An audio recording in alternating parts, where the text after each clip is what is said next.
Bienvenidos a nuestra segunda sesión del ciclo de conferencias organizados por la Unidad de Salud Pública de la Facultad de Medicina de la Universidad Finisterre. Para quienes no me conozcan, yo soy Alberto Duñac, decano de la Facultad de Medicina de la FINIS y anfitrión en este encuentro, en el que, al igual que en las sesiones anteriores, pretendemos analizar desde una perspectiva académica los aspectos más relevantes de esta crisis sanitaria, la cual prevé para los próximos días un escenario particularmente complejo. Para este análisis contamos con la presencia de quienes han sido sus protagonistas y han contribuido de manera significativa en la conducción de la situación que nos aflige. Al igual que la semana pasada, contamos con la presencia de otra destacada mujer que ha jugado un rol fundamental en la coordinación entre el gobierno, la ciudadanía y un gremio tan relevante en las circunstancias actuales como es el Colegio Médico de Chile. Me refiero a su presidente, doctora Isquia Siches,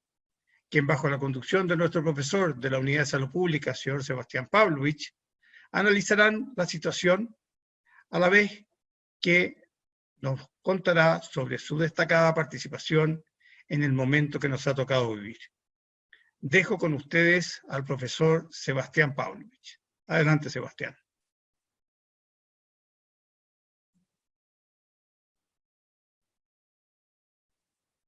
Sebastián, el micrófono. Ahí sí. Decano, muchas gracias por la introducción, muchas gracias a todos por conectarse a esta conversación y muchas gracias a ti, Isquia, por aceptar conversar con nosotros en días tan complejos. Así que vamos a hacer una breve presentación, tú me corriges lo que hay que corregir. Doctora Siches, médica de la Universidad de Chile, ariqueña, sin militancia política, hasta donde entiendo la primera mujer presidenta del Colegio Médico y probablemente la más joven. Para la epidemia del H1N1 todavía estaba en la universidad, integrando el Senado Universitario, habiendo sido presidente del Centro de Estudiantes de la Facultad de Medicina Occidente, consejera de la Federación de Estudiantes, se ha especializado en medicina interna y salud pública, y yo sé que trabajaste en el Hospital San Juan de Dios, no sé si todavía puedes mantener horas, son compatibles con la actual función.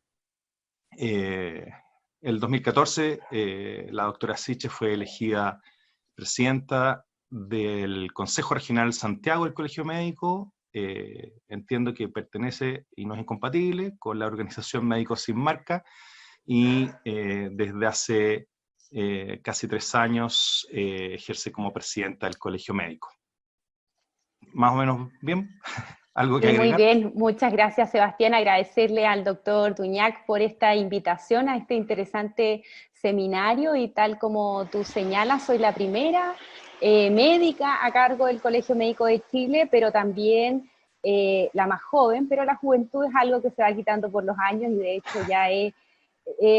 invertido gran parte de mi juventud en este trabajo gremial que quizá nunca esperé que nos iba a tocar tanto trabajo cuando acepté liderar una de las listas del colegio, y efectivamente todavía me mantengo trabajando en el Hospital San Juan de Dios, mantengo 22 horas en este hospital, trabajo en una unidad de infectología, atendiendo mayoritariamente a personas que viven con VIH,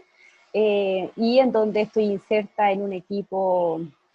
espectacular en realidad, que además me han brindado mucho apoyo, y además mucho apoyo también en términos epidemiológicos e infectológicos para este gran desafío que ha sido la pandemia COVID-19.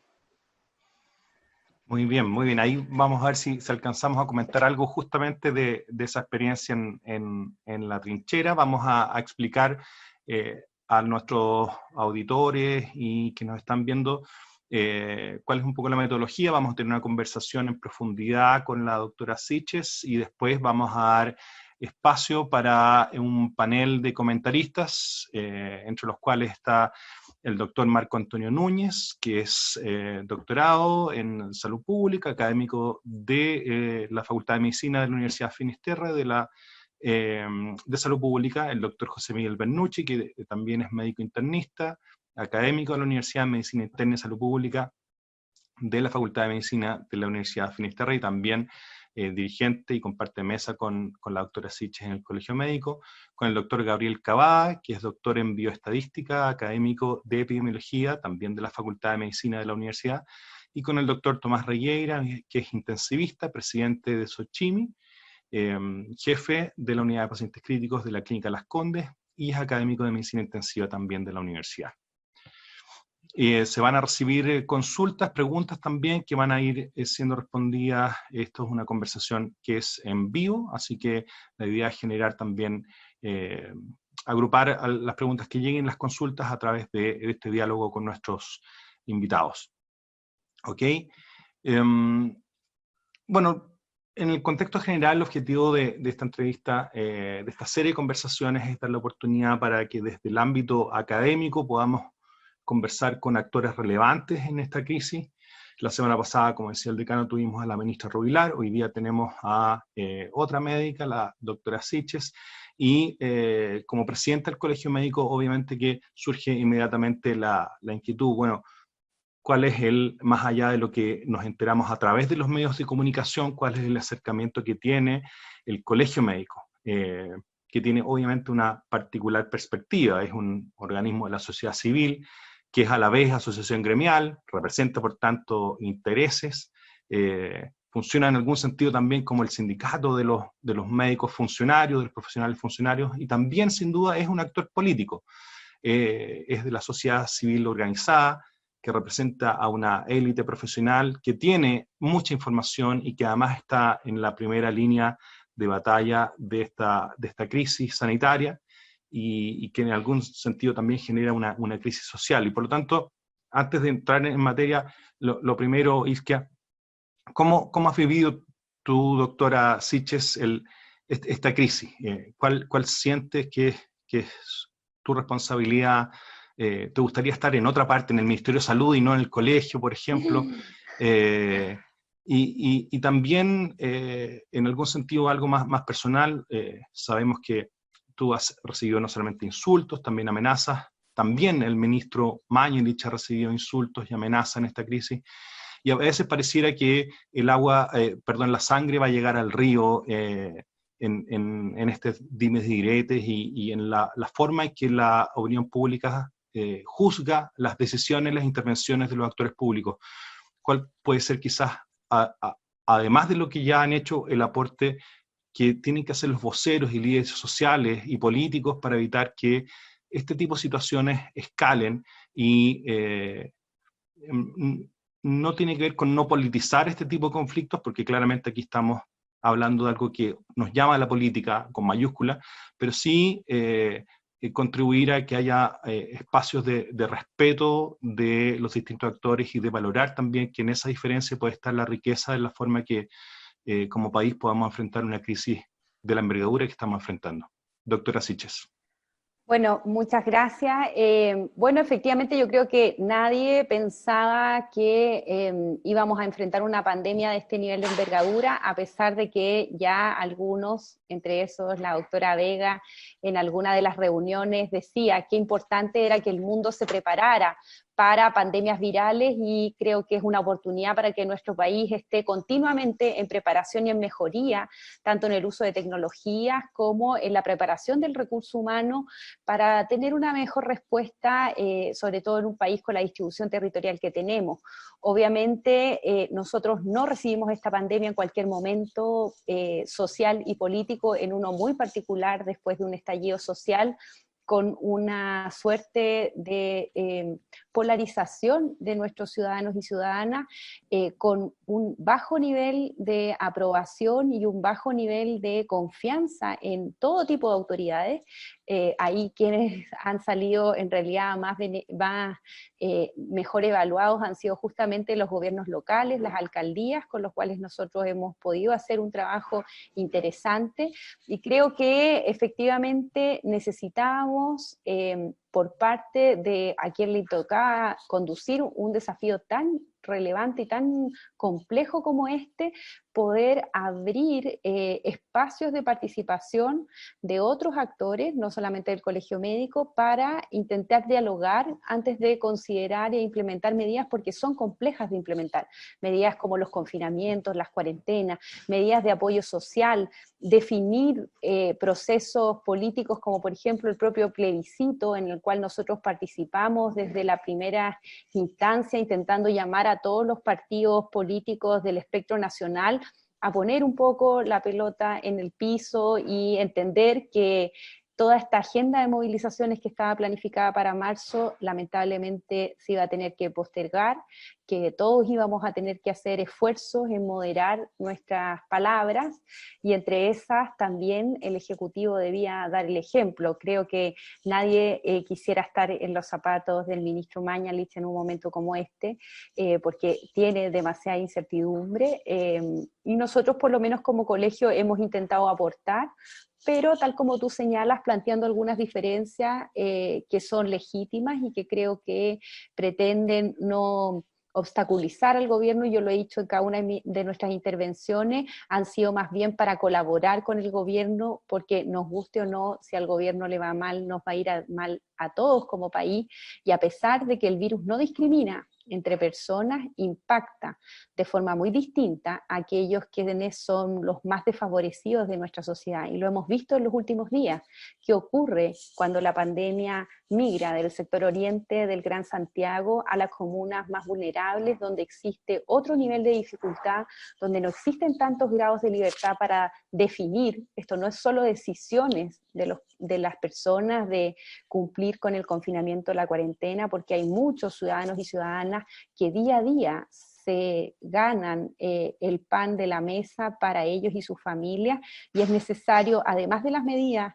epidemiológicas necesarias, poder tomar y reforzar los planes y también las medidas de apoyo social. Y me quedo quizá justamente con un colegio que era un poco a lo que nosotros vinimos como colegio médico cuando definimos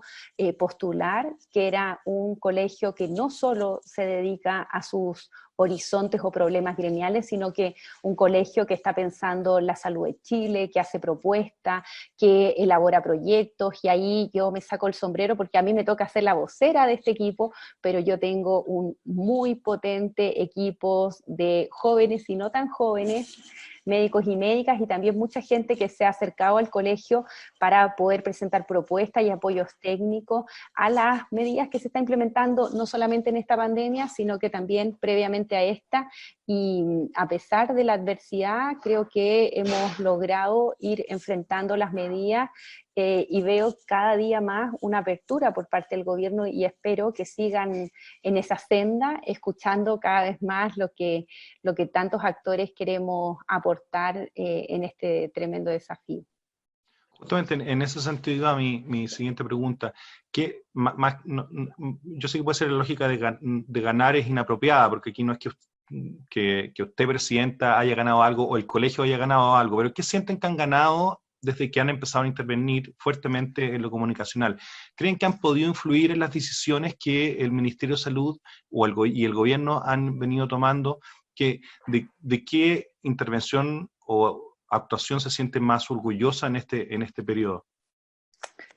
Yo creo que en alguna de ellas hemos logrado incidir, pero debo reconocer que no somos solo nosotros, sino que gran parte de las propuestas que hemos puesto sobre la mesa vienen también en la misma línea de las recomendaciones del comité asesor. Nosotros le planteamos al gobierno desde el primer momento que era necesario tener una contraparte técnica que le diera confianza a toda la ciudadanía, y creo que ellos reclutaron un equipo de expertos y expertas de primer nivel para el país, y es necesario estar siguiendo esas recomendaciones. Tenemos que fortalecer mucho más la capacidad de testeo y seguimiento de cada uno de los casos si no queremos estar en cuarentena hasta diciembre de este año, y ahí hay que fortalecer también el rol de la atención primaria, y recientemente hoy día la doctora Daza en la mesa social nos señaló que justamente ha sido, después de la reunión que tuvimos el pasado martes, una indicación directamente del presidente que hay que reforzar el rol de la atención primaria para apoyar a las seremías, porque si no,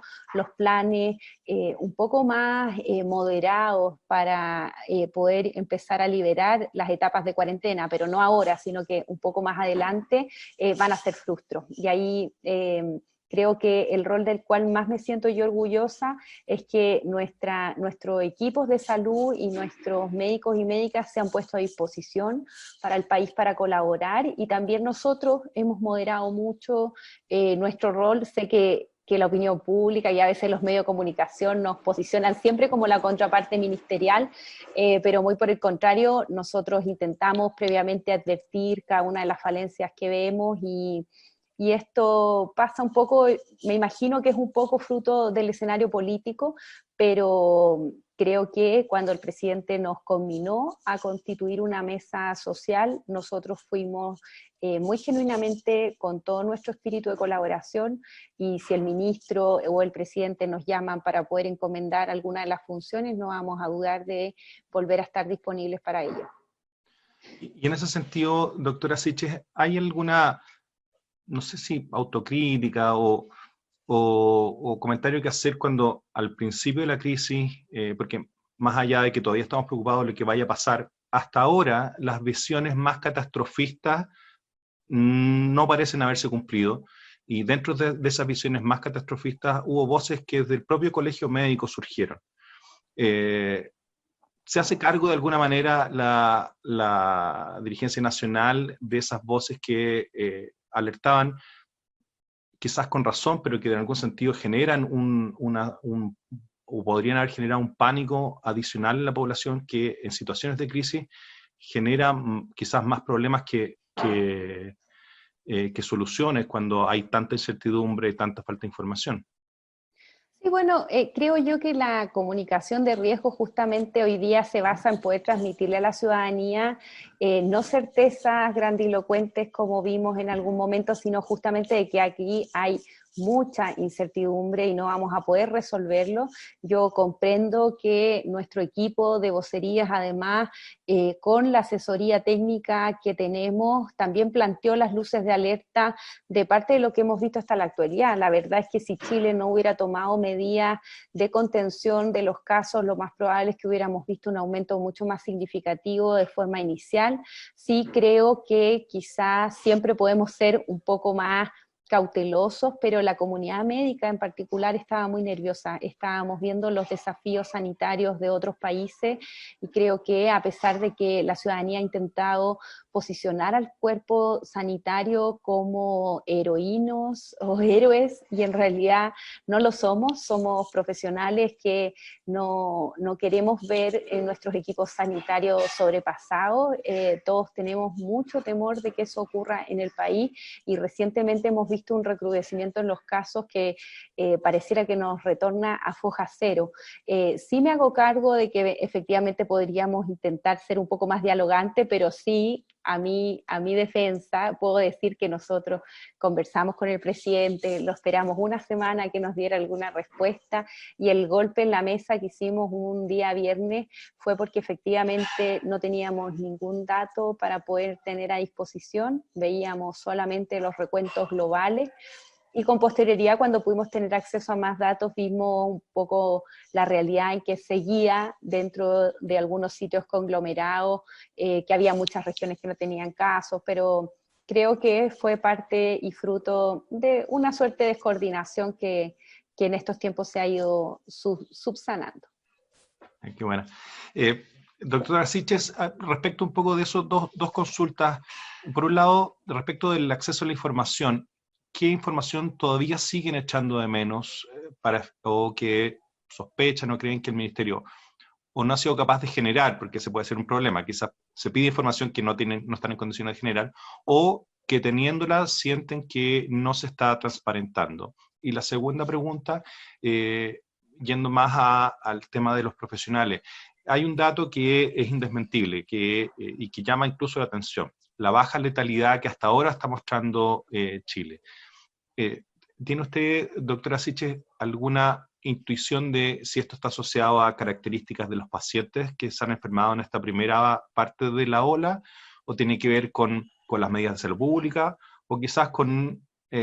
quizás el orgullo gremial de que nuestros médicos y nuestros equipos intensivistas son de nivel categoría mundial. No sé si tiene algún comentario que hacer al respecto. Bueno, en torno a los datos, yo creo que hoy día se ha transformado en un conflicto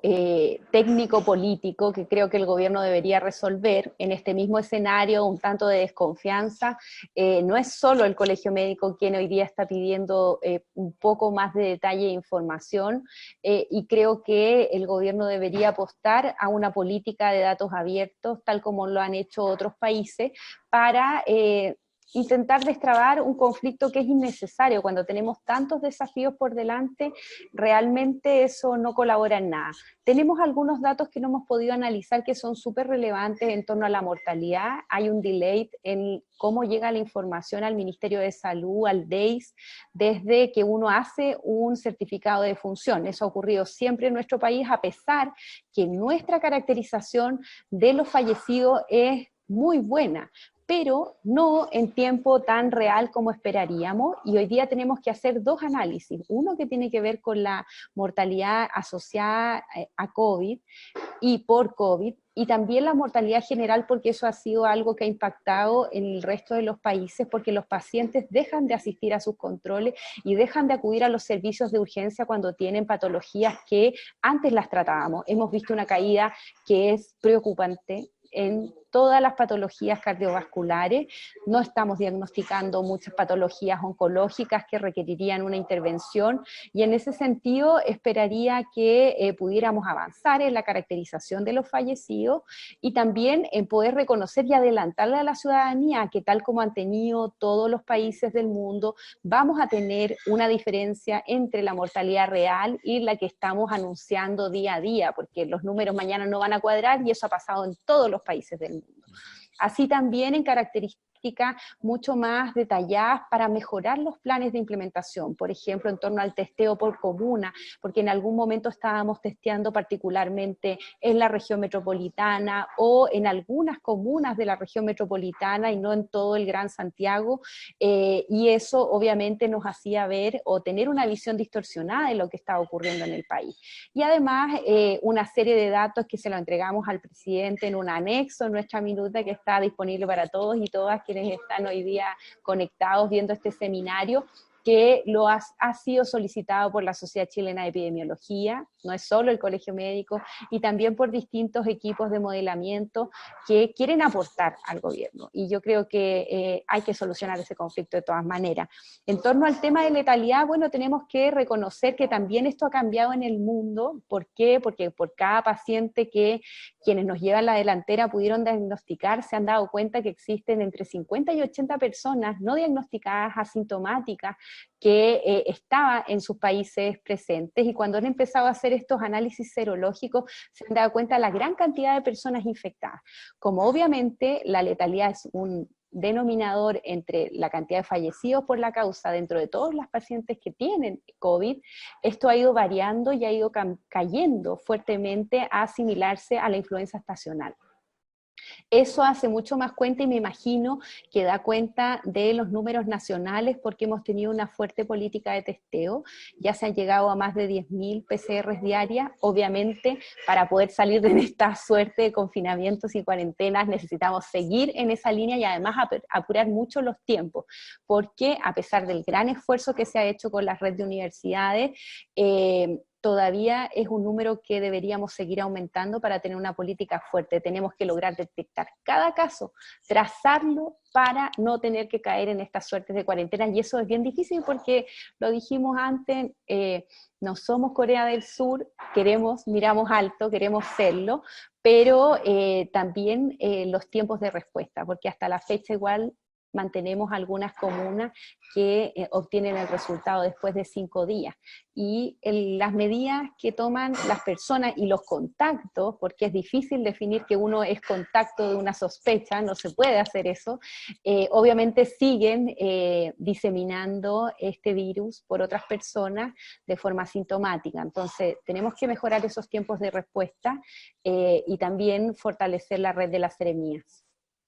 Uh-huh. Doctora Siches, más allá de lo sanitario, ¿Qué opina usted de esta dicotomía que se ha hecho entre economía y salud? Que se acusa al gobierno de privilegiar la economía por sobre la salud, y quienes dicen no podemos parar todo por la salud, porque eso también tiene impacto en finalmente quizás menos directo, menos perceptible, pero que evidentemente tiene impacto en el estado de salud de la población. En algún sentido hay quienes sostienen que un lockdown total, como el que exigió en su momento el Colegio Médico, tiene un componente de clase muy importante, porque el costo de la suspensión total de actividades lo pagan más fuertemente quienes viven al día. En cambio, para las élites intelectuales o profesionales que pueden adaptarse a un esquema de teletrabajo, puede llegar a ser hasta anecdótico, pero para los pobres puede transformarse en una verdadera tragedia. ¿Cómo se miran desde el colegio la necesidad de equilibrar riesgos distintos, los inmediatos con los que son de mediano plazo, en los cuales el plantear la dicotomía entre salud y economía puede resultar un poco maniqueo? Bueno, jamás obviamente se ha planteado esa dicotomía desde el colegio. Sí creo que ha sido muy quizá torpe el gobierno en expresarlo, sobre todo entendiendo que hay algunos prejuicios por parte de la ciudadanía de cuáles eran las definiciones. Ya han salido caricaturas como les interesa más la economía que nuestra vida, y ahí creo que ha fallado parte de,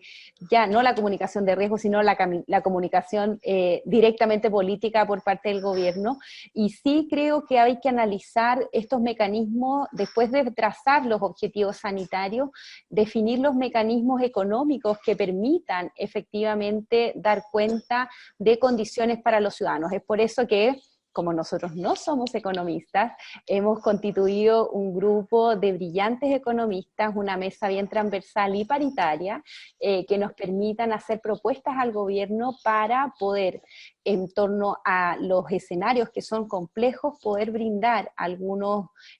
paquetes de beneficios sociales que permitan justamente que los más desfavorecidos no sean quienes paguen los costos de este tremendo desafío sanitario. Pero también yo creo que hay que reconocer que existían otras modalidades que eran un poco más agresivas, que han permitido a algunos países también encontrar otra apertura económica más precoz. Yo creo que eso va a ser para el debate posterior. Chile ya definió una iniciativa que son estas estrategias dinámicas. Esa es una definición que tiene el presidente de la República. Nosotros la comprendemos, pero tenemos que materializarla bien, reforzando el testeo y la trazabilidad de cada uno de los casos, como también reforzar mucho las medidas económicas que se están dando a la ciudadanía y también las señales, porque yo creo que hay que ir mejorando quizá algunos de los mensajes que no fueron bien entendidos. Nosotros también nos reunimos al inicio de esta pandemia con la CPC, con la SOFOFA, y esperamos que el día de mañana estas entidades también nos permitan ir encontrando esos consensos y esas medidas por parte del gobierno. Así que prontamente vamos a anunciar, esto tiene que quedar entre nosotros y nuestros auditores, vamos a estar presentando la mesa que hemos conformado, y desde ya quiero agradecer a todos ellos que han respondido al llamado del Colegio Médico, y tal como lo hacemos nosotros, invitando desde sus disciplinas a los expertos y expertas que nos hagan propuestas y que nos ayuden a impulsar alguna de estas medidas de apoyo social. Justamente, doctora Siches, en ese sentido, ¿qué opina del rol que ha cumplido el sector privado de salud en general en esta crisis? Y por otro lado, más de la mitad de los médicos, y muchos de ellos que son colegiados, trabajan en el sector privado, y los que están enfrentando al COVID tienen obviamente temor a enfermar, pero más allá de eso, muchos han visto disminuir dramáticamente sus ingresos. Se ha deteriorado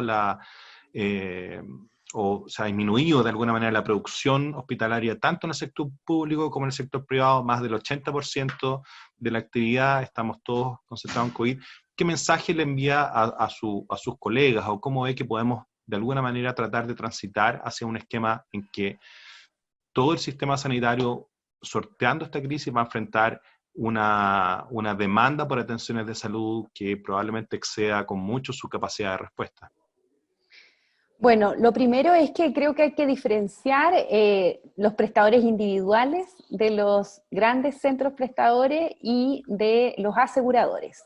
Partiendo por el tema de los aseguradores, creo que, bueno, las ISAPRES nunca han estado muy buen pie el último tiempo en nuestro país. Creo que fue lamentable algunas de las señales que se dieron al inicio en torno a esta pandemia. Espero ahora que con el nuevo aumento de las utilidades por la subutilización de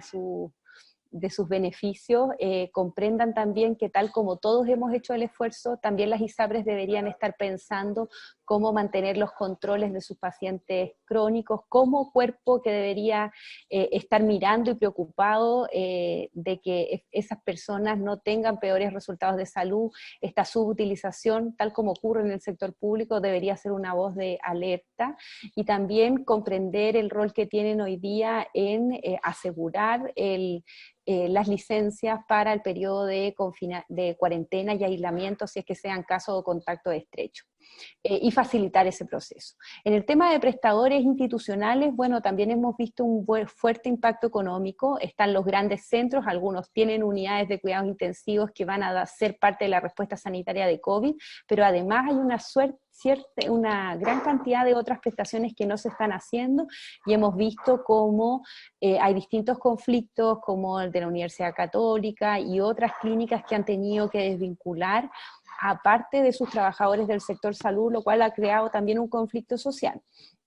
Lo que sí es que mirando las letalidades, las mortalidades generales, se ha hecho un llamado a los distintos centros, tanto públicos como privados, a intentar retomar en base a protocolos bien estrictos parte de las medidas, no obviamente las más electivas que no se requieran, pero sí poder retomar controles y usar otra serie de tecnologías como alguna de los centros privados han intentado incursionar o que ya tenían, ya han fortalecido mucho más, y particularmente en los médicos que son prestadores individuales. Nosotros estamos viendo un convenio con algunas vías de telemedicina que permitan empezar a usar estos medios con, obviamente, todos la protección médico-legal necesaria, firmando un consentimiento informado, educando a los médicos en qué acciones se deben hacer y cuáles no, además de, ojalá, estar disponibles para colaborar en la respuesta sanitaria. Yo creo que todos finalmente vamos a tener que estar cubriendo a colegas que después van a evolucionar a ver pacientes más complejos. Ojalá nos equivoquemos y ese escenario no exista, pero de no ser así, creo que todos vamos a tener que estar disponibles para colaborar en la red pública y privada, porque los pacientes hoy día se están distribuyendo indistintamente en ambos centros. Yo lo dije en la mañana, los últimos 3 días hemos conocido hospitales que han derivado más de 30 pacientes a las unidades de cuidados intensivos, un solo hospital. O sea, el escenario de los servicios de urgencia va cambiando hora a hora, y eso requiere mucho apoyo. Le mandaría un mensaje a los colegas que trabajan exclusivamente en el sector privado, que van a ser tiempos complejos. Estamos pensando un paquete de beneficios centrado directamente en ellos, porque sabemos que muchos de ellos tienen, particularmente los más jóvenes, tienen muchas responsabilidades económicas, y en ese sentido también ojalá dentro de los beneficios sociales que van para los grupos más vulnerables, también existan respuestas por parte de la banca y otras instituciones para ir postergando, tal como lo han hecho algunos bancos de mutuo propio, pero ojalá sea una política mucho más transversal, porque cosas como dividendos, los colegios, contribuciones y cuantas cosas más, obviamente son cosas que son parte de las responsabilidades económicas de nuestros médicos y médicas mensualmente. Sí, sí, doctora Siche, siguiendo con esa línea, en España las aseguradoras anunciaron haber formado un fondo para ayudar y proteger a los trabajadores de la salud, que incluye seguro de vida en caso de muerte por COVID y también subsidios en caso de enfermedad. ¿Han evaluado la posibilidad de convocar desde el colegio médico? ¿Qué propuesta esperarían desde el sector público o el sector privado en ese sentido? Por otro lado, ustedes recibieron una donación de elementos de protección personal de la CPC, si mal no recuerdo. También preguntar algo de eso, si lo puede comentar, si efectivamente las recibieron y si ya las distribuyeron y con qué criterios. Ya, sobre lo primero, bueno, nosotros tenemos algunos beneficios, tenemos un fondo de solidaridad gremial que da beneficios por incapacidad y también una cuota mortuoria que también se puede pedir en vida para quienes hayan terminado sus cuotas o parcialmente que no, es parte de lo que hemos estado fortaleciendo como colegio, pero también le hemos solicitado particularmente a el sector público y también el privado que las enfermedades laborales asociadas a COVID sean consideradas como tales, con todos los beneficios que eso trae. También cuando aparecieron las medidas parlamentarias de poder asociar un bono, estábamos pensando más bien en indemnizaciones por muerte o secuelas graves en torno a una suerte de estar en servicio país en este desafío, pero sobre todo también nos hemos esforzado en poder sacar a toda la población de riesgo de las atenciones de salud y hoy día las embarazadas, los mayores de 65 años y también las personas con enfermedades crónicas han sido retirados de la atención y están haciendo teletrabajo o teleasistencia a los pacientes y también colaborando con los equipos que tienen menos experiencia. En torno a los elementos de protección personal, nosotros recibimos una donación de la Fundación Luxit de más de 1 millón de mascarillas KN95, que distribuimos con lógica sanitaria. Distribuimos en los distintos recintos asistenciales, tanto públicos como privados, en un porcentaje menor los privados, porque sabíamos que además, no solamente por falta de recursos, sino por falta de stock y disponibilidad en quienes importan estos suministros a nivel nacional, no existía disponibilidad y obviamente eso igual exponía a nuestros colegas y al personal de salud focalizado en estas mascarillas que son un poco más especializadas en la atención primaria a nivel hospitalario, donde se toman muestras y se hacen procedimientos que aerolizan como intubaciones, los servicios de urgencia, las unidades de cuidado intensivo, y creo que ha sido muy bien recepcionado. Ahora tenemos más de 2 millones de guantes que vamos a distribuir, que también es de la Fundación Luxit, y hemos recibido algunos otros aportes, más de 40.000 euros de Tetra Pak, que vamos a también comprar insumos para poder distribuir en los equipos sanitarios, y hemos recibido una préstamo de más de 50 autos del Banco Francés, y eso lo dirigimos directamente a algunos municipios para la atención de los pacientes, la entrega de fármacos. Como no eran tantos vehículos, los focalizamos en algunas comunas de todos los sectores, bien transversal, y ellos lo valoraron mucho y hoy día estamos siendo un canal de ayuda del sector privado, además de los esfuerzos que ha hecho la CPC, que yo saludo mucho por la incorporación de estos equipos de ventilación mecánica que pueden colaborar en ser la segunda línea de respuesta si es que los equipos más complejos el día de mañana se ven sobrepasados. Doctora Siches, se espera que las próximas 3 a 4 semanas sean bien críticas. Ya esta semana han sonado varias alarmas vinculadas a la tasa de ocupación de nuestras camas críticas y además la distribución en que esa tasa de ocupación se está dando nos llama, digamos, a esperar las próximas semanas con mucha preocupación. Más allá de si se puede o no incorporar más camas y cómo contabilizar aquellas, hay un tema que surgió en un comienzo, pero que ya no está tan presente, pero que ha pasado en España, en Italia, lo que se llama el dilema de la última cama, digamos, y hubo el hospital de Temuco en su momento que aprobó unas pautas para resolver dilemas de asignación de recursos escasos en situaciones críticas. ¿Es correcto o incorrecto plantear resoluciones de ese tipo ex ante sin estar en ese momento crítico? Es algo que debería tomar el Ministerio de Salud y sincerar ante nuestra sociedad que si una persona tiene 80 años no va a tener acceso a una cama crítica si está disputándola con alguien que tiene 50,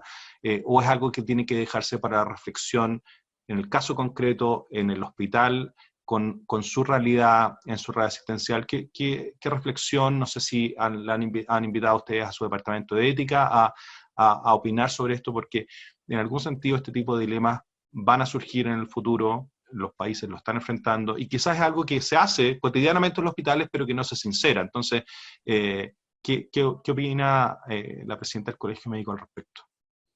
Bueno, nosotros como Mesa Social elaboramos un documento que justamente pretende dar los lineamientos éticos de la respuesta sanitaria a nivel nacional. Creo que es necesario adelantarnos a ese escenario, que es el escenario de la última cama, pero también a todas las distintas respuestas, y también dialogar y comunicar muy bien a los ciudadanos por qué algunos pacientes no van a recibir beneficios de una hospitalización prolongada en una unidad de cuidados intensivos. Y en ese trabajo han estado nuestros distintos voceros en los distintos medios de comunicación. Yo creo que los han visto a todos y a todas ellas, contando y explicando por qué no todos los pacientes son beneficiarios de una unidad de cuidados intensivos, y cómo este ánimo de no producir más daño, de no encarnizar terapéuticamente a los pacientes, es tan necesario que todos lo comprendamos. Y también poder establecer criterios que transparenten frente a la ciudadanía, tal como lo hacemos, por ejemplo, en la política de trasplante, que independiente si yo tengo ISAPRE o FONASA, si tengo un alto cargo como primer mandatario o soy una persona que está recluida en una cárcel del país, no van a existir prioridades diferentes. Y yo creo que existe temor en parte de la ciudadanía de que la respuesta sanitaria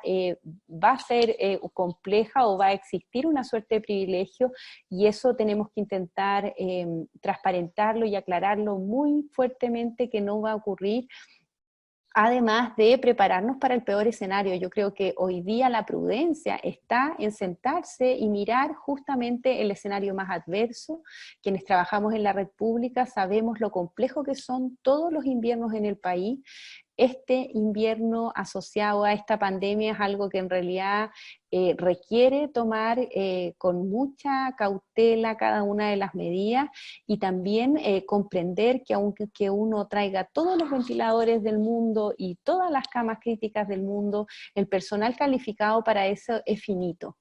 Y podemos, muchos de nosotros que hace mucho tiempo que no ingresamos una UCI, aventurarnos en ingresar a esas unidades de cuidados intensivos para colaborar, pero obviamente el resultado con un personal capacitado es muy distinto que el que no tiene los conocimientos para ello. Es por eso que también la Sociedad Chilena de Medicina Intensiva ha estado capacitando a un equipo para poder tener las respuestas y asesorías, pero ciertamente tenemos que evitar no solamente tener el día de mañana 3.000 camas UCI utilizadas, porque además la letalidad de quienes han ingresado en los países que nos llevan la delantera ha sido muy alta.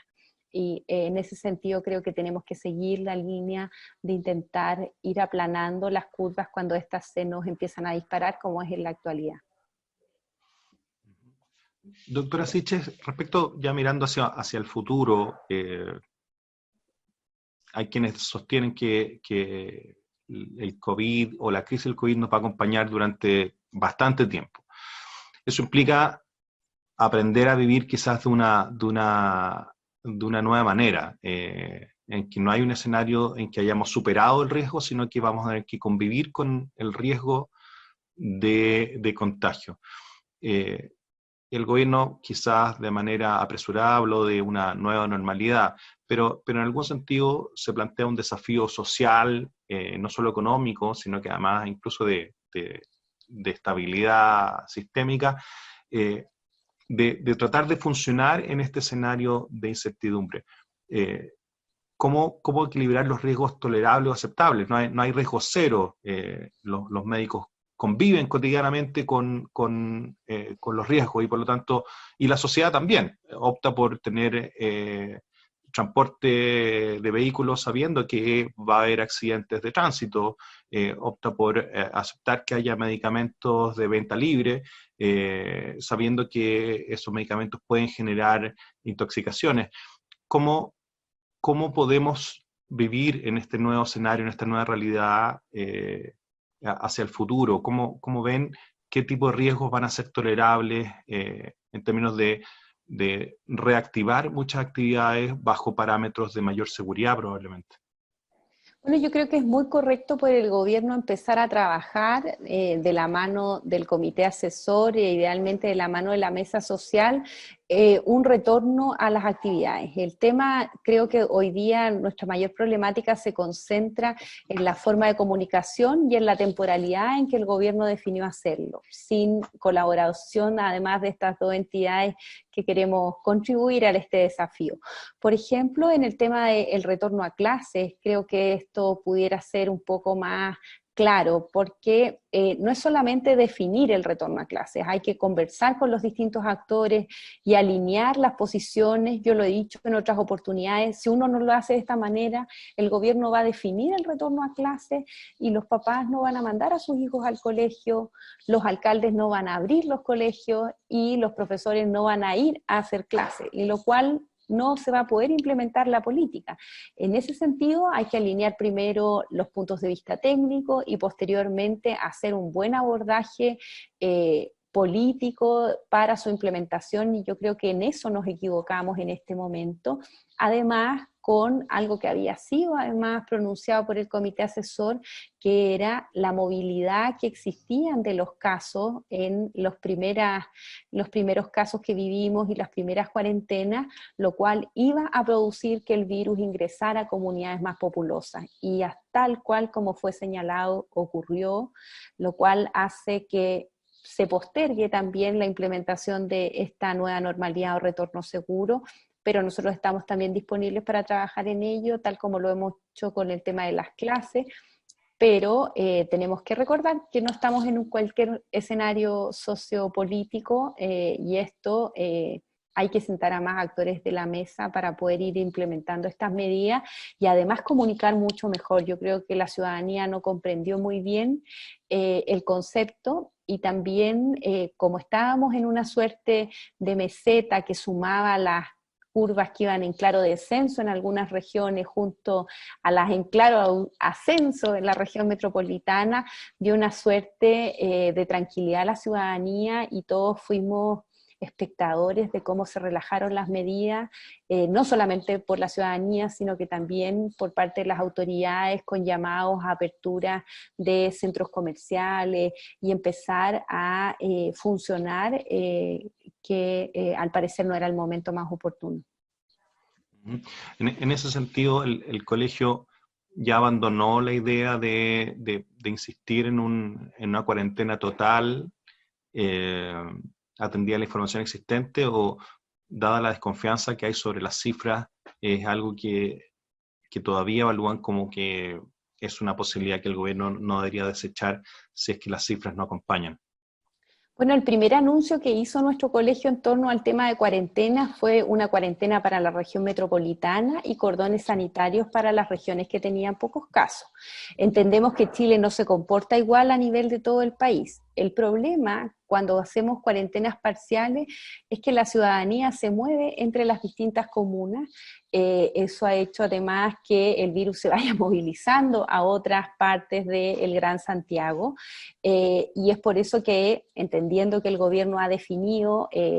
estas cuarentenas comunales mucho más acotadas, es necesario entonces que eso vaya de la mano en que las personas no se trasladen entre comunas, porque si no vamos a tener solamente la movilidad, y todavía tenemos algunas comunas que no han sido incorporadas, por ejemplo Maipú, que es una comuna muy populosa, que también si hay una incorporación más grande del virus vamos a tener un nuevo aporte a la gran sobrecarga que ya tenemos de nuevos casos. Es por eso que no solamente nosotros, sino que también el comité asesor desde un inicio había planteado quizá cosas un poco más territoriales que aquellas cuarentenas tan acotadas como la mitad de una comuna o comunas parciales o algunas que están muy cercanas, porque la verdad es que los ciudadanos y ciudadanas se mueven entre esas comunas y con ellos se mueve el virus y claramente no ha tenido tan buenos resultados. Yo creo que los datos epidemiológicos van a terminar cerrando lo más probablemente el Gran Santiago en los próximos días. Ojalá me equivoque, pero de ser así, me parece que además tenemos que hacer, y creo que está muy bien que el presidente haya cedido en mantener cordones sanitarios en Concepción y el Valparaíso, porque tener incendiada la región metropolitana junto a estas dos otras macroregiones es un escenario muy adverso, y lo más probable es que no solamente va a sobrecargar la red sanitaria de la región metropolitana y del sur, que ya tiene altos niveles de pacientes, sino que vamos a necesitar la red del norte, incorporando pacientes COVID lo más probable es teniendo brotes como lo hemos tenido intrahospitalario en todos los recintos que atienden pacientes positivos. Justamente, doctora Siches, varias de las preguntas que nos están llegando apuntaban justamente a eso que usted plantea, a la estrategia en el fondo de las cuarentenas. Pero hay otro tema que surge también de las preguntas, es la desconfianza que existe sobre la información, sobre los números tanto de tasa de contagio como también sobre la letalidad. ¿Podemos sentirnos confiados en que la información que se está teniendo para tomar decisiones es suficiente? Porque además hay un rezago en la información y además hay un rezago en el efecto que tienen las medidas. O sea, de hecho, 2 semanas para efectos en salud pública es bastante rápido. En general, las medidas de salud pública toman años o incluso generaciones, pero aquí vemos que una medida tiene impacto en 2 semanas más o en 3 semanas más. Y en 2 semanas más o 3 semanas más vamos a estar juzgando esa situación respecto de medidas que se tomaron con anticipación. ¿Cómo abraza usted esa situación, en el fondo, en que tenemos información parcial nosotros y probablemente también el gobierno respecto de lo que realmente está pasando? Sí, yo ahí quiero aclarar porque en realidad también se han prestado muchas caricaturas de que están ocultando los pacientes fallecidos o están distorsionando las cifras. Yo creo que ese jamás ha sido el ánimo del gobierno y espero en realidad que ese no sea. No dudo de que esos datos son reales, pero también nosotros tuvimos acceso a parte de la información que tiene el presidente en La Moneda todos los días para ir tomando las determinaciones. Tienen bastante más información, toda la información que tiene el gobierno de los ciudadanos y ciudadanas del país están en las plataformas, en mapas, con los casos por kilómetro cuadrado, con los criterios de vulnerabilidad que les permiten tomar determinaciones importantes, pero lo que nos hemos centrado nosotros son los datos solicitados por las distintas sociedades, por ejemplo, los datos de los niños que vienen por quinquenios. Claramente para un pediatra no es lo mismo un niño de 5 años que uno de 1. En ese sentido se ha pedido mayor detalle. Espero yo que el gobierno comprenda además que esta nebulosa o esta suerte como de espera, de que no hay disponibilidad de datos, que no los quieren entregar todos, es un mal flanco, que hay que entregar toda la información que existe y la información que no existe hay que generarla, porque no puede existir esa suerte de incertidumbre o falta de información porque no contribuye en nada al enfrentamiento de la pandemia. Pero sí hay información muy relevante, como el tema de la mortalidad general que pretende tomar determinaciones, que ha sido solicitado, y también justamente poder comunicar cosas para adelantarnos a ese conflicto. Por ejemplo, que vamos a tener claramente, como lo han tenido todos los países del mundo, mayor número de pacientes fallecidos por COVID que los que pudimos cuantificar. Pasó en la pandemia H1N1, va a pasar ahora de todas maneras, y encontrar los mecanismos para mejorar. Nosotros hemos estado promoviendo que nuestros médicos que tienen que llenar la plataforma Epivigila lo hagan. También hemos tenido denuncias de que la plataforma no ha tenido un muy buen funcionamiento y pedimos en la mesa social su evaluación, pero creo que este conflicto de la información es algo que puede transformarse en una bola de nieve si es que el gobierno no lo frena en este momento. Yo les he recomendado a ellos así un consejo, una asesoría gratuita a la administración del país, que empeñarse en tener la pelota solo como gobierno puede tener muchos costos. Y yo preferiría que una buena señal de que hay un ánimo de poder mirar esta pandemia todos juntos de la misma forma, en la entrega de toda la información que tienen y la cual no se ha podido generar, porque muy bien tú sabes que no toda está muy ordenadita como uno esperaría, generarla para poder traer una suerte de tranquilidad a los equipos de epidemiología, a los distintos modeladores y a los equipos de las distintas sociedades científicas que quieren caracterizar clínicamente lo que está ocurriendo. Todavía no tenemos, por ejemplo, un informe de las características epidemiológicas de los fallecidos, y ya hemos superado por crecer los 200 fallecidos. Doctora, para ir terminando, nos preguntan si es posible acceder a la información de cómo se distribuyeron las donaciones al colegio, me imagino en la página web o ver cómo se hizo eso. Pero una última pregunta para ir cerrando y no quitarle más tiempo. ¿Qué opina del rol de los medios de comunicación? Twitter también es un medio de comunicación, pero como no hay una línea editorial es difícil juzgarlo, pero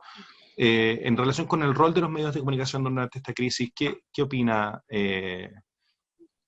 ¿Han estado a la altura quizás del desafío o de lo que ustedes esperan como haciendo vocería? O sea, ustedes,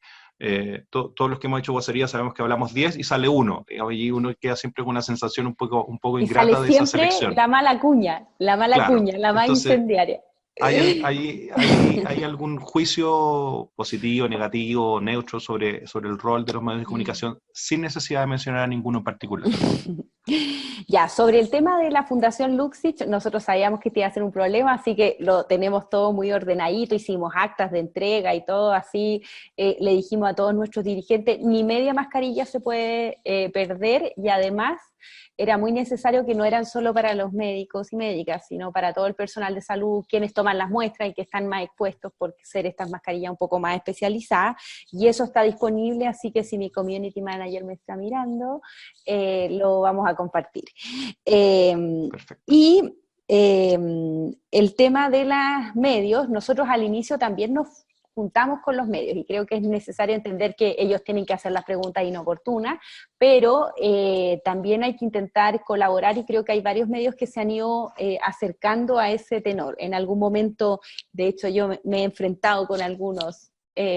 por Twitter, por estar afuera de la casa, del paciente, justamente cosas que no hay que hacer, y estamos ahora reforzando esa comunicación de riesgo porque ellos son súper fundamentales y hay cosas que han apoyado mucho, hay otras que no tanto, pero Twitter en particular, bueno, es un espacio muy, muy beligerante, y yo lamento los ataques que ha vivido el ministro Mañalich, los propios y los que han vivido distintas suertes parlamentarios, y creo que ahí tenemos que hacer un trabajo como sociedad para poder debatir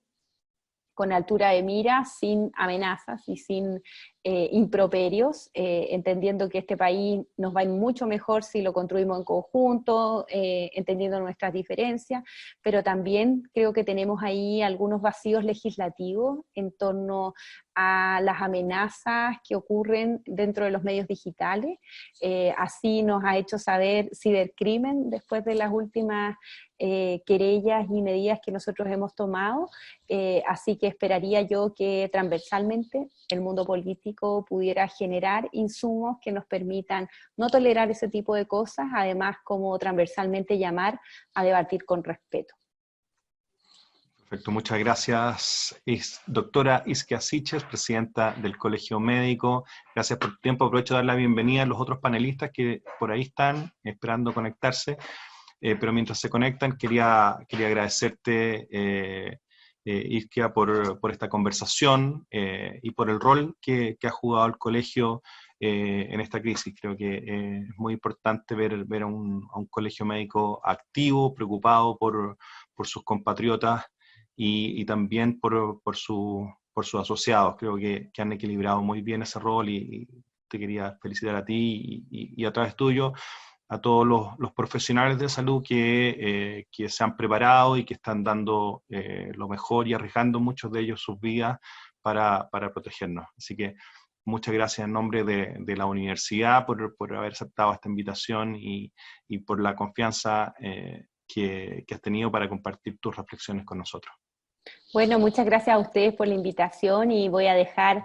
a nuestro secretario general, nuestro secretario nacional ya, que él además ha tenido un tremendo rol y que es miembro además de la Finisterra, que es un muy buen representante a mi parecer. Se ha sacado la mugre en todos los medios de comunicación, intentando transmitirle a la ciudadanía de mejor manera nuestras preocupaciones y también intentando colaborar en esta educación que es continua, que él lo hace como docente de la universidad, pero que también lo hace como médico, como dirigente, así que solo le vamos a sugerir que cambie esa foto que tiene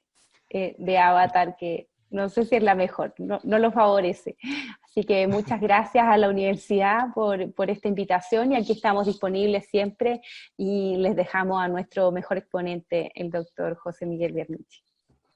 Muy bien, muchas gracias, doctora Siches. Aprovecho de darle la bienvenida entonces a nuestros panelistas, a doctor Gabriel Cavada, a doctor José Miguel Bernucci y al doctor Marco Antonio Núñez. Entiendo que don Tomás Regueira lamentablemente no pudo mantenerse conectado, tenía una urgencia, así que lo tuvimos que excusar. Bienvenidos Marco Antonio, Gabriel, José Miguel, que han estado muy atentos escuchando esta conversación. Bueno, muy buenas noches a todos. Muy buenas noches. Buenas noches. Un placer compartir y muy satisfecho y muy contento de estar compartiendo con la doctora Siches. Creo que su intervención fue tremendamente clarificadora. Y bueno, abramos nuestro panel. Justamente. Quería partir contigo, Gabriel, respecto de estos temas que han suscitado tanta polémica respecto del acceso a la información, del uso de la información, las proyecciones y toda la cantidad de modelamientos matemáticos que nos ponían en una situación bien preocupante hace unas semanas. ¿Cómo interpretas tú o cómo puedes ayudarnos a entender este debate, esta discusión y pensar qué podemos esperar hacia las próximas semanas en relación con ese tema? Mira, fundamentalmente uno desde el punto de vista de la modelación propiamente tal, esperaría que la información que fluye en una epidemia se porte de acuerdo a los supuestos, los modelos que uno dispone, digamos, para poder proyectar. En la medida de que esos supuestos no se cumplan, todas las proyecciones que de suyo son especulativas, ocurre que las hacen más especulativas todavía. Al respecto, quiero puntualizar lo siguiente. Yo creo que desde hace mucho tiempo, en el contexto de cómo nos ha atacado el COVID-19 a nuestra sociedad, inicialmente nosotros no estábamos modelando una epidemia. Lo que estábamos haciendo es modelar notificaciones, ¿cierto? Y las notificaciones como tal ya tienen un componente que es bastante voluntarioso porque depende única y exclusivamente, ¿no es cierto?, de esta voluntad de notificar. Entonces de ahí han aparecido dudas bastante razonables, si es por cada notificado conocido, digamos, cuántos contagiantes tengo, etcétera, etcétera, y esa es una cifra que todavía nosotros no somos capaces de dilucidar porque no tenemos estudios de prevalencia en serología, no sabemos qué proporción de la población efectivamente está alcanzando inmunidad, etcétera, etcétera, porque solamente... Acuérdate que inicialmente la única información que disponíamos era de pacientes que habían llegado con síntomas y después se les confirmaba el COVID-19. Y eso inicialmente era tremendamente poco, digamos, y es tremendamente poco. Hoy día ya tenemos, pero no desde hace mucho, la epidemia ya está inaugurando su semana 9, esto partió el 3 de marzo, y ya casi estamos cursando la segunda semana de mayo. Y sin embargo, digamos, desde hace relativamente poco tiempo entraron a nuestro registro los pacientes asintomáticos. Esos pacientes asintomáticos, si bien todavía no son muchos respecto de los pacientes sintomáticos, pero derechamente están representando un respetable 10%, digamos, de la información que te está llegando diariamente. Entonces, una pregunta razonable que uno se podría hacer desde el punto de vista epidemiológico es que si tenemos parámetros que permitan corregir la curva epidemiológica desde hace una semana hacia atrás. Por lo tanto, esa es una disyuntiva que me parece que va a ser muy, muy difícil de resolver. O sea, si uno le está tomando un cierto grado de veracidad a los datos a partir de una semana, desde el punto del modelamiento, desde el punto de vista del modelamiento, lo que vamos a tener que hacer es suponer que la epidemia en Chile partió hace una semana y media atrás, digamos, y debutó, no sé, con 15.000 casos, con lo que tuviéramos ahí. Por lo tanto, son factores de incertidumbre tremendamente fuertes que no se pueden controlar y nos hacen ser tremendamente especulativos respecto de unos conceptos que claramente ya pasaron de moda. O sea, a esta altura nadie se aventura a saber cuándo va a haber el pic, si va a haber meseta o no va a haber meseta, y esta cuestión cuándo se termina, digamos, que serían las preguntas más importantes que uno debería ser capaz de contestar, no solamente a la sociedad, sino que al mundo de la salud. O sea, una pregunta clásica es ¿hasta cuándo nosotros vamos a tener estresado nuestro sistema? ¿Hasta cuándo tenemos que prepararnos? Y así como van las cosas, parece que esto va de mal en peor, digamos. O sea, yo presiento incluso de que vamos a tener una fuerte alza en términos de fallecidos, en términos de... Ya están sonando las alarmas en términos de la capacidad de las UCI, etcétera, etcétera, etcétera. Y por eso, digamos, me interesó mucho cuando la doctora Siches se refirió a lo que era la inicial opacidad de la información que salía desde la autoridad sanitaria hacia ni siquiera la ciudadanía, digamos, sino que a los grupos académicos que intentábamos dar algún aporte desde el punto de vista científico al conocimiento de la epidemia. Yo recuerdo que antes que se instalara la mesa social, la misma doctora Siches dijo que le había pedido una audiencia al presidente de la República porque ella suponía de que el presidente de la República no tenía toda la información disponible para tomar decisiones. Y en ese sentido, es cierto que nosotros seguimos pensando que la información que es disponible no es suficiente para buenos modelos, ni siquiera para tomar buenas decisiones. Y una pregunta interesante es, ¿cuándo vamos a adquirir, digamos, la oportunidad de la disponibilización de la información? ¿Y cuánta otra información más nos falta para tomar buenas decisiones? Fíjate que, curiosamente, si uno mira los reportes oficiales del Ministerio de Salud,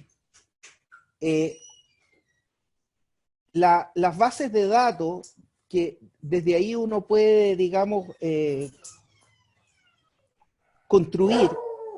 porque la verdad que esto ha sido un trabajo bien artesanal. Te tiene que interesar la epidemia para ir uno tomando datitos, etcétera, etcétera, ¿no? Pero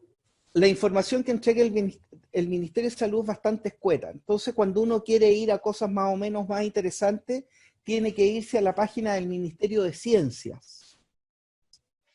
Y cuando uno entra a la página del Ministerio de Ciencia, se da cuenta que hay que hacer un gran trabajo para convertir las bases de datos que ellos están publicando y para poderlas analizar. Cuando uno esperaría que el Ministerio de Ciencia, el Ministerio de Salud le pasara automáticamente la información al Ministerio de Ciencia. Ahora, cuando tú vas a la página del Ministerio de Ciencia, te encuentras que hay un delay de unos 3 días respecto a la información actual. Y una de las explicaciones que se ha dado es que la gente del Ministerio de Ciencias no recibe las bases de datos del Ministerio de Salud, sino que lo que tiene que hacer son sus propias digitaciones. O sea, la sensación que da, no digo que sea así, pero la sensación que da desde el punto de vista del espectador es que la comunicación de datos entre dos entidades que son del gobierno, o sea, que están a nivel ministerial, tienen al menos, digamos, los puentes obstruidos, para no decir que están cortados, digamos. Muchas gracias. Eso me gustaría, digamos, que sí efectivamente se solucionara y estuviera esta información, digamos, a disposición de la gente que intentamos hacer conocimiento científico de esto y ponerlo a disposición de la sociedad para tomar mejores decisiones, que es nuestro objetivo. Muchas gracias, Gabriel. Doctor Bernucci, en este escenario entonces de incertidumbre en que más sabemos, al mismo tiempo tenemos la sensación de que tenemos más incertidumbre y quería, un poco continuando con la conversación con la doctora Siche, vienen 3-4 semanas críticas. ¿Cómo lo proyectas tú eso? Y tomando unas preguntas que nos han llegado en línea, ¿qué aspectos de salud, como por ejemplo salud mental, están quedando un poco dejados de lado en el fondo y que puede reventarnos también de una manera bastante crítica? ¿Qué nos puedes comentar respecto de eso? Sí, bueno, yo creo que es una pregunta bastante amplia, pero un poco para redondear. Creo que primero, yo creo que en relación a lo que dijo la doctora Siche, yo quiero rescatar el discurso. Muchas veces, yo creo que en su pregunta el profesor Pavlovich lo hizo en el sentido de que muchas veces en el discurso público se ponía al Colegio Médico como un ente antagónico al ministerio, pero yo creo que en el discurso la doctora dejó claramente que más que un ente antagónico pretendíamos siempre ser un ente colaborador, y muchas veces los medios de comunicación no nos ayudan a eso, pero yo quiero rescatar eso. Y en relación a eso y a lo que indicaba el profesor Cavada,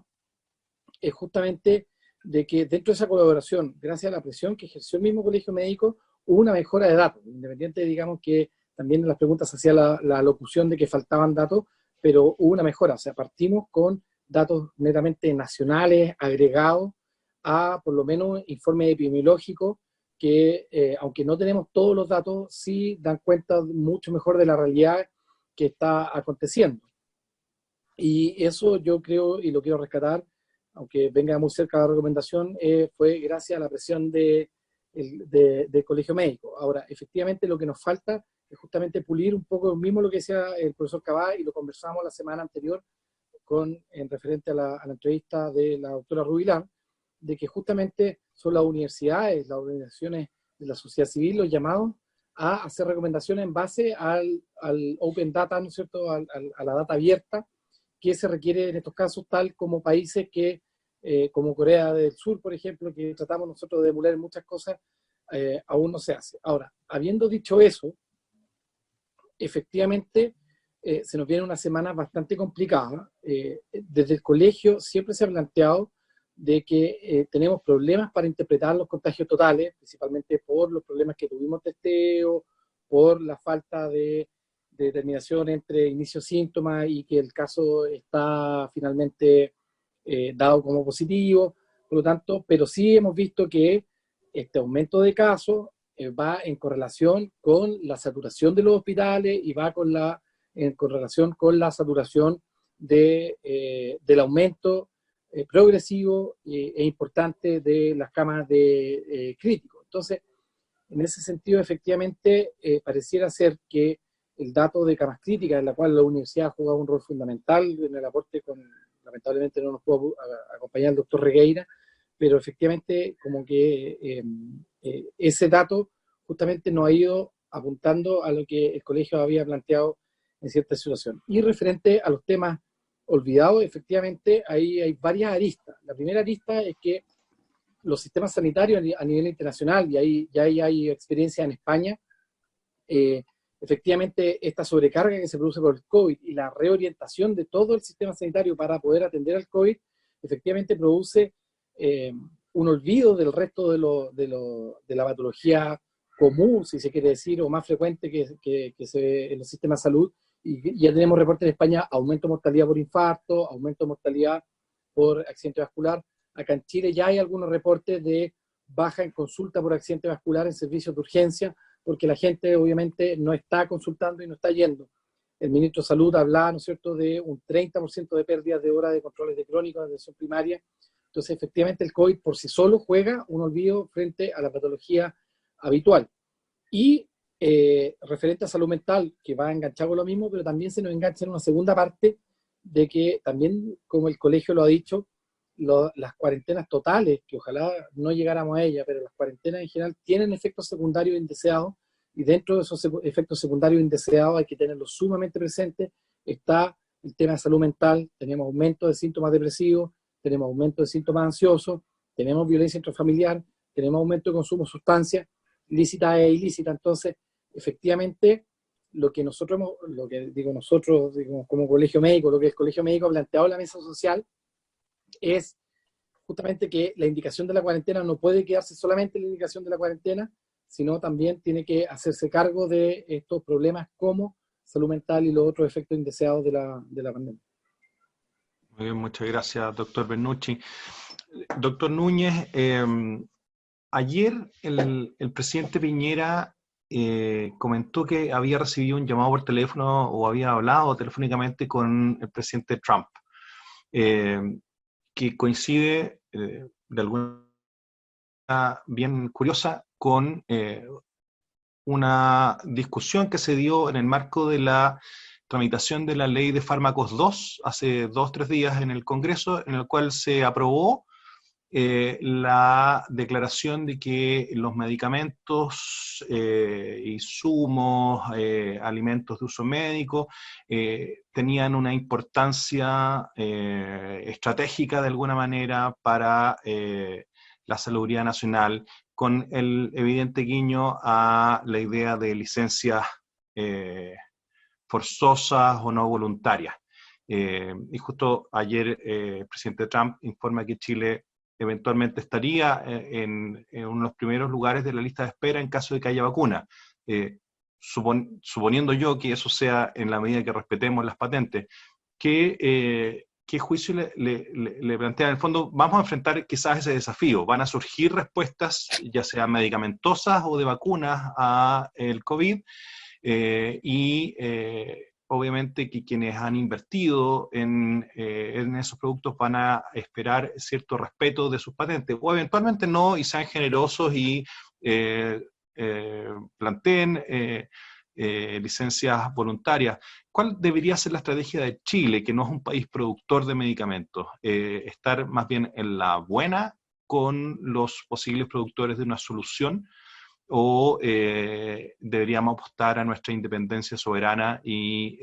arriesgarnos a las consecuencias que eso podría tener? Eso, un tema pequeño le estoy tirando, doctor Núñez. Sí, muy buenas noches, un saludo a todas las personas, amigas y amigos que se han unido a la transmisión. Esta es una pregunta bastante clave.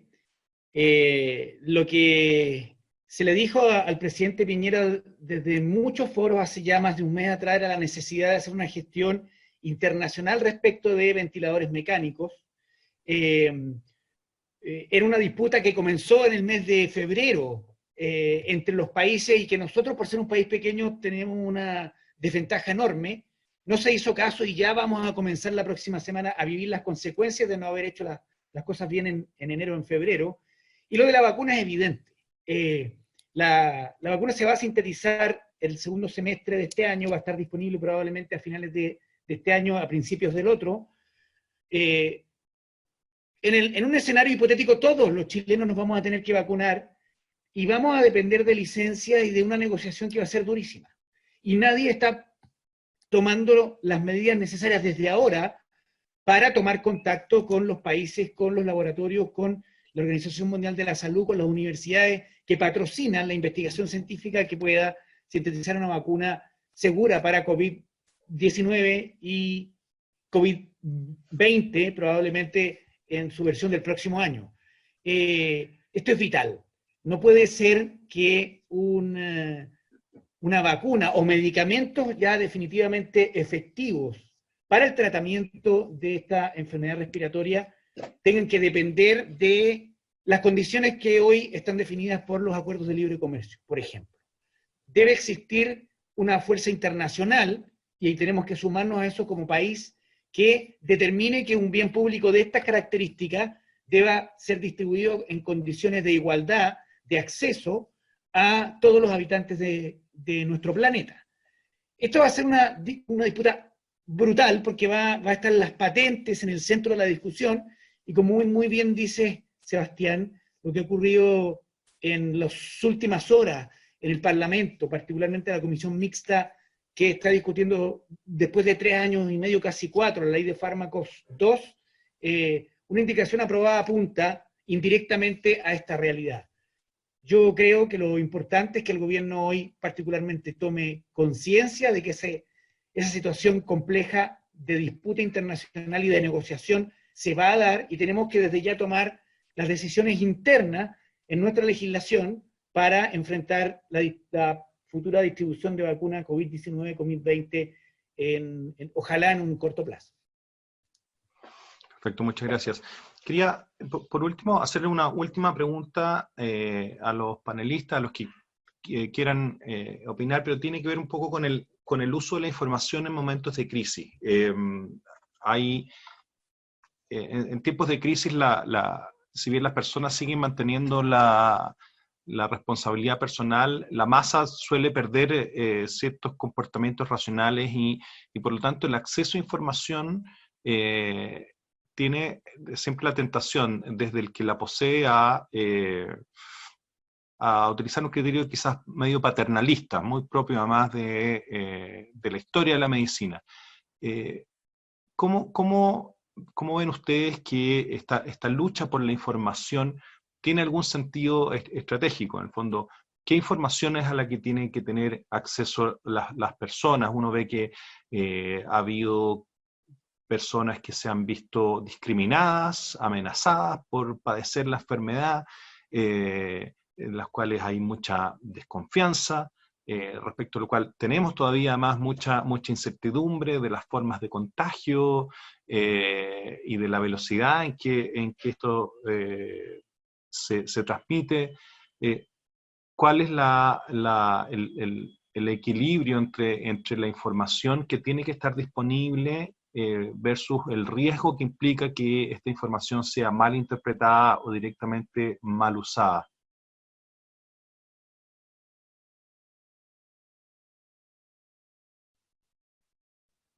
¿Alguien se atreve?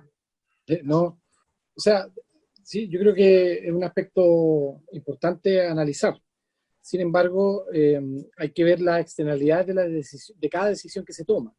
Efectivamente, el mal uso de la información pública, como por ejemplo por aspectos de discriminación o por violaciones de libertades individuales, es un aspecto que efectivamente está presente. Sin embargo, también en pandemia hay que tener presente que la reserva de la información o quizás guardar cierto tipo de información en una era como la actual, en la cual el acceso a la información se ha tornado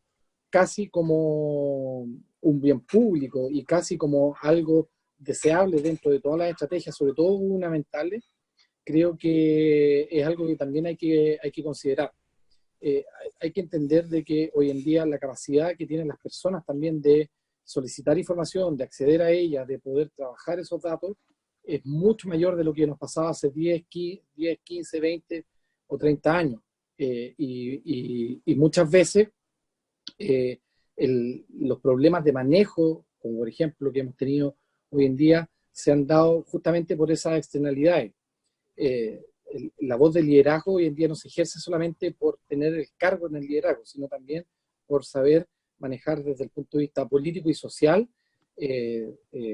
todas las externalidades que genera la producción de esta información. Entonces, yo creo que justamente el colegio, y en base a lo que decía la doctora Siche, va un poco por ahí. Hoy en día son muchos los centros que desean aportar, ¿no es cierto?, con sus expertos, con sus académicos. Hoy en día ya no por el solo hecho de estar en el Ministerio de Salud, nos dice que una persona va a ser idónea para poder dar las mejores opciones de manejo, y por lo tanto ahí justamente están las universidades, estamos nosotros, los académicos, están los otros centros de estudio, donde justamente se generan esos datos y quieren hablar con ellos. Yo creo que es una línea bastante delgada, pero que cada vez va apuntando más hacia la apertura total, y todo lo que suene, yo creo, hoy en día a oscurantismo o a resguardo, creo que justamente termina apuntando en contra. Mira, yo no puedo... Respecto de la información, hacer referencia brevemente a dos temas que han saltado, ya me han llamado la atención y están en el centro del debate, respecto de cómo el gobierno, particularmente el Ministerio de Salud, entrega la información diaria epidemiológica para que otros puedan hacer análisis y seguimiento epidemiológico de cómo avanza la epidemia. Yo creo que no ha sido lo suficientemente transparente, no hay una vocación de poder abrir todas las bases de datos en tiempo y forma, con el detalle que se requiere, para llegar a las conclusiones, y de eso se trata la ciencia, que el Ministerio, por tener acceso prioritario a esa información, llega y comunica diariamente. Y la segunda tiene que ver con la petición, particularmente de los alcaldes, de muchos de los alcaldes, de poder acceder a la identidad, el lugar de residencia de aquellos testeados positivos que están enfermos de esta enfermedad respiratoria. Yo soy absolutamente contrario a que eso ocurra. Debatimos hace ya más de 10 años en el Parlamento de Chile, después de 4 años de tramitación, la Ley de Deberes y Derechos de los Pacientes, que tiene un periodo largo en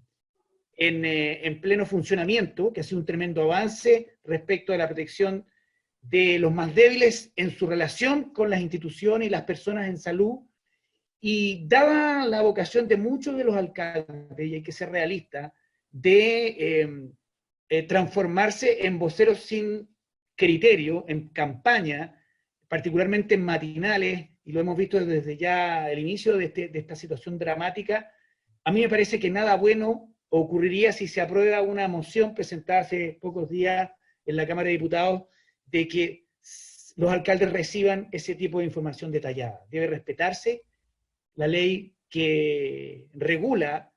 esta información que pertenece a la persona, es una información sensible, está protegida por la ley de derechos de los pacientes, y ojalá que exista criterio en las salas de ambas cámaras para no avanzar en ese proyecto de ley que estuvo o estará en tabla en los próximos días, probablemente la Comisión de Salud de la Cámara de Diputados. Muchas gracias, Marco. Gabriel, para ir cerrando. Fíjate que con respecto al acceso a la información, ya a estas alturas parece una anécdota, pero el optimismo de ir aplanando la meseta y el retorno seguro, etcétera, etcétera, justamente se produjo por la parcialidad de la información que se tenía disponible. Corrígeme después, José Miguel, pero creo que fue por presión justamente de la mesa social, de que se liberó, se hizo pública, se hizo analizable la información de la cantidad de exámenes que se estaban haciendo, la positividad de los mismos. Fíjate que cuando eso se abrió, no quiero ser perspicaz, pero había una asociación entre la percepción de esta meseta tan pronta, que se estaban aumentando las PCR y que estaba bajando la positividad, o sea, como que estábamos llegando al mejor de los mundos. este análisis era completamente objetivable hace una semana atrás. Y vaya, digamos, por una acción maléfica de no sé quién, la meseta no era tal y la curva de crecimiento epidémico pasó de un índice de factor de crecimiento de la epidemia de más o menos 1.3 o 1.2 a sobre 2. O sea, cuando estábamos diciendo que por cada contagiado se infectaba uno más, en el límite de 24 horas pasábamos que un infectado era capaz de contagiarte a 2. Entonces, lo que quedó claro es que la información disponible que había era inconsistente. Por lo tanto, tienes tremendos argumentos de que, al menos a mí me parece, de que la información todavía no es lo suficientemente transparente como uno quisiera para hacer buenas proyecciones, o por último para decir, ¿sabes qué? Informar a la ciudadanía, mira, este es el estado de riesgo que está, porque si la ciudadanía tuviera esta información bien procesada, probablemente no tendríamos el problema de acatar las medidas que se nos imponen de muy buena voluntad por la autoridad sanitaria. Muchas gracias, doctor Cavada. Bueno, yo creo que ahí el aporte que la sociedad civil y las universidades, como bien dice el doctor Bernucci, es el que estamos tratando en parte de hacer a través de estas conversaciones sobre COVID que partimos la semana pasada como Universidad Finisterra y que van a extenderse por las próximas semanas. Reiterar a nuestros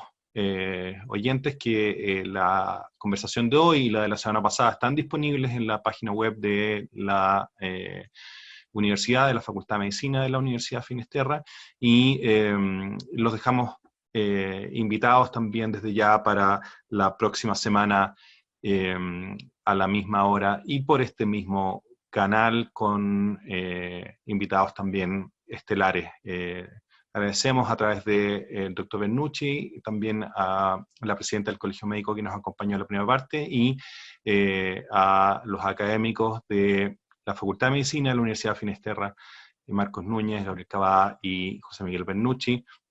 y también al decano Duñac por haber dado el respaldo a esta iniciativa de difusión en un escenario en que el debate ponderado de las ideas es un rol que las universidades tenemos que promover. Muchas gracias a todos por su conexión, por su atención, gracias a todos los participantes y a las preguntas que se fueron haciendo, que tratamos de responder y de dar cabida. Muchas gracias a todos y que tengan un muy buen fin de semana. Nos vemos. Muy buenas noches y un saludo cariñoso a todos. Chao. Chao a todos.